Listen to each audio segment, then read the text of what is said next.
નમસ્કાર, હું છું કેતલ અને આપ જોઈ રહ્યા છો CB24। અમદાવાદમાં પણ હવે દિવસે દિવસે ક્રાઇમ રેટ વધતો જઈ રહ્યો છે। સૌથી સુરક્ષિત ગણાતા અમદાવાદમાં પણ હવે ફરી એકવાર ક્રાઇમની ઘટના સામે આવી છે। ગઈકાલે એટલે કે 12મી ફેબ્રુઆરીની મોડી રાત્રે ચાની કેટલી ઉપર નહીં બેસવા બાબતે ઝઘડો થયો હતો, જેની અદાવતમાં 3 શખ્સોએ આવી અને ચાની કેટલીવાળાને પગમાં ગોળી ધરબી દીધી હતી। કેટલી ઉપર ફાયરિંગ કરી ભયનો માહોલ ફેલાવી તેઓ ફરાર થઈ ગયા હતા। તો અન્ય એક બનાવમાં ફતેવાડીમાં જ ગઈકાલે સવારે ડોર ટુ ડોર કચરાની ગાડી ચલાવનાર શખ્સને છરી બતાવી ચાંદી મોબાઈલની લૂંટ ચલાવી હતી।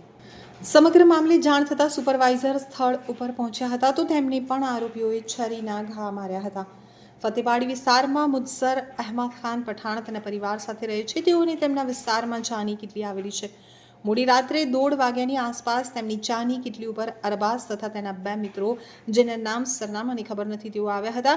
ચાની કેટલી પાસે આવીને અગાઉ ચાની કેટલી ઉપર નહીં બેસવા બાબતે થયેલા ઝઘડાની અદાવતમાં બેફામ ગાળો બોલી ફૈયાઝ ક્યાં છે, આજે તેને જાનથી મારી નાખવાનો છે તેમ કહી અરબાઝે મુદસર પર ફાયરિંગ કર્યું હતું, જેમાં તેને જમણા પગમાં ગોળી વાગી હતી, જ્યારે તેના 2 મિત્રોને હાથમાં છરીઓ વાગી હતી।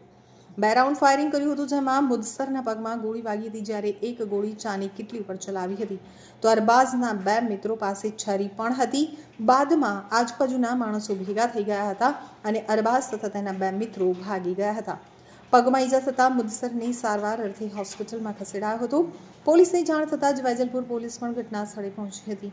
તો પોલીસે આ મામલે ગુનો નોંધી આરોપીઓની શોધખોળ હાથ ધરી છે।